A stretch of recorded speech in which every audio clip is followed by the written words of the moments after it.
محترم اساتذہ کرام، السلام علیکم۔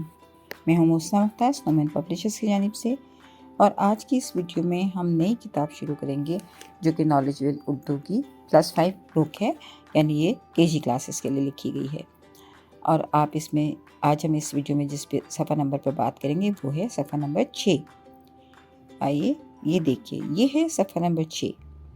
یہاں ہم 2 آئیکنز دیکھ سکتے ہیں، پڑھنا اور لکھنا، یعنی بچے یہاں پڑھیں گے اور لکھیں گے۔ اچھا، یہاں پر مفرد حروف تہجی کے عنوان کے تحت حروف کی چھوٹی اور بڑی شکل دی گئی ہے۔ بچوں کو یہ پچھلی کلاسز میں بچے پڑھتے ہوئے آئے ہیں، تو اس سے بچوں کو ان حروف کی پہچان ہے، لیکن آپ ایک مرتبہ دہرائیں، بچوں کو یہ حروف تہجی پڑھ کر بتائیں، اور خاص طور پر ان کو بتائیں کہ حروف تہجی، اردو کے حروف تہجی حرف جو ہیں، یہ جو حروف ہیں جب یہ لفظوں میں آتے ہیں تو اپنی شکل بدل لیتے ہیں، تو ان کی چھوٹی شکل بھی ہوتی ہے اور ان کی بڑی شکل بھی ہوتی ہے۔ تو یہ بے کی بڑی شکل ہے اور یہ بے کی چھوٹی شکل ہے، یہ پے کی چھوٹی شکل ہے اور یہ پے کی بڑی شکل ہے۔ اس طرح بچوں کو اب الف سے لے کے یہ تک جو ہے وہ تمام حروف کی بڑی اور چھوٹی شکل کی پہچان کروائیں۔ جن حروف کی چھوٹی شکل نہیں ہوتی، بچوں کو پہ واضح کیجیے کہ ان حروف کی چھوٹی شکل نہیں ہوتی، یہ اپنی مکمل شکل میں آتے ہیں، بڑی شکل میں آتے ہیں۔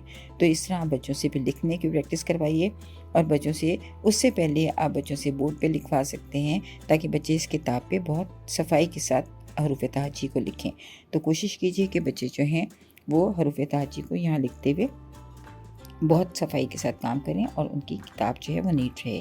اسی طرح جو صفحہ نمبر 7 ہے، اس میں دی گئی ہیں حروف کی مختلف اشکال۔ تو بچوں کو بتانا ہے کہ حروف جو ہیں وہ اپنی ابتدائی، درمیانی اور آخری شکل میں بدل جاتے ہیں۔ تو بچوں کو بتائیے کہ پے کا حرف جو ہے جب شروع میں ابتدائی شکل میں آتا ہے تو کیسے ہوتا ہے، درمیانی شکل اس کی کیسے ہوتی ہے، اور آخر میں جب تمام حروف تہجی آتے ہیں تو وہ اپنی پوری شکل کے ساتھ، اپنی بڑی شکل کے ساتھ آتے ہیں۔ جب بھی لفظ کی آخری جو حرف ہے وہ اپنی پوری شکل میں موجود ہے۔ حرف جب درمیان میں آتا ہے تو اپنی شکل بدلتا ہے، اور جب شروع میں ہوتا ہے تو اپنی چھوٹی شکل کو استعمال کرتا ہے۔